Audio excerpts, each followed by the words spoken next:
গাছ হচ্ছে আমাদের একটি মানে দেশের যে সার্বিক যে পরিবেশের যে ভারসাম্য রক্ষা করার জন্য এবং আমাদের যে জলবায়ু পরিবর্তনের যে খারাপ প্রভাব, এই খারাপ প্রভাব থেকে আমাদেরকে বাঁচানোর জন্য গাছ হচ্ছে একটি অত্যাবশ্যকীয় বিষয়। একটি দেশের সার্বিক আয়তনের শতকরা 25% বনভূমি থাকা আবশ্যক। আমাদের প্রতিনিয়ত আমাদের জনসংখ্যা বৃদ্ধি পাচ্ছে, জনসংখ্যা বৃদ্ধির পাশাপাশি আমাদের যে কৃষি জমিরও দরকার পড়ছে বাড়তি জনসংখ্যার খাবারের জন্য।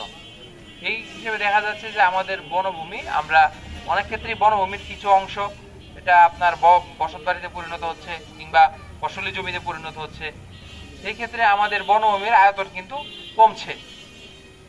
এখন আমরা যদি এই আমাদের গাছের যে চাহিদা, শতকরা 25% যে চাহিদা, এটা যদি আমরা অর্জন করতে চাই তাহলে আমাদের কি করতে হবে?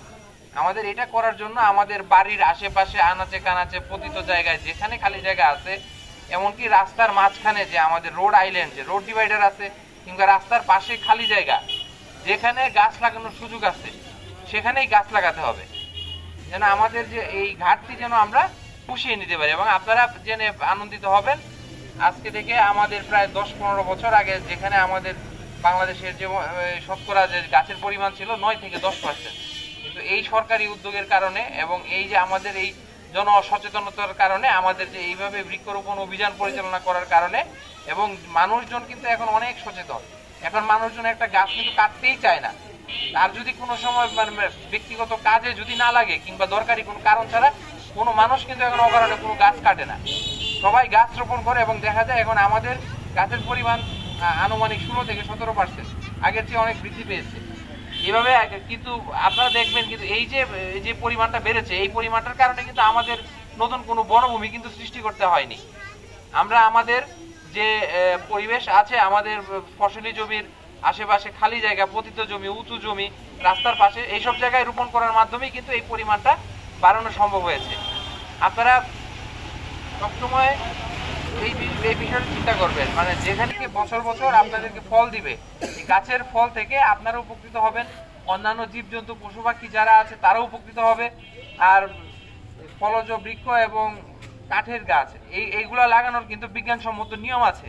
আপনারা যদি নিয়ম কানুন সম্পর্কে যদি জানতে চান, আমাদের কৃষি বিভাগ আছে, বন বিভাগ আছে, তারা কিন্তু বিজ্ঞানসম্মত উপায়ে আপনাদেরকে গাছ লাগানোর যে বৈজ্ঞানিক প্রক্রিয়া সেটা কিন্তু আপনাদেরকে বলে দেবে। এবং আপনার ফলজ গাছ এবং কাঠের গাছ এগুলো যদি আপনারা পাশাপাশি যদি একত্রে মিশিয়ে যদি একটা জমিতে যদি লাগান, তাহলে দেখা যাচ্ছে এইখানে আপনার উৎপাদন বেশি হয়।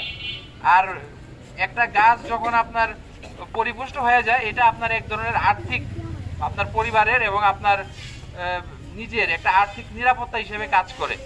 আপনি যদি একটা জমিতে যদি গাছ লাগিয়ে যদি রাখেন, 15-20 বছর পরে দেখবেন এটা আপনার একটা বিনিয়োগের মতো, মানে আপনার চিন্তা ছাড়া একটা বিনিয়োগ, যেটা আপনি একটা এই গাছ বিক্রি করে আপনার একটা ভালো রকমের আর্থিক সুবিধা আপনারা পেতে পারেন। পাশাপাশি আমাদের পরিবেশের যে প্রভাব সেটা তো আপনারা পাবেনই। আর আমাদের এখানে যে গাছগুলি আছে, আমি আশা করব এই প্রত্যেকটা গাছ যেন নষ্ট না হয়। আপনারা যারা এই গাছটা নেবেন একদম যত্ন সহকারে, কারণ এই একটা গাছ আমরা কিন্তু এই গাছগুলো কিন্তু ফ্রি পেয়েছি। যদি বলি ফ্রি পেয়েছি, মানে আমাদের জন্য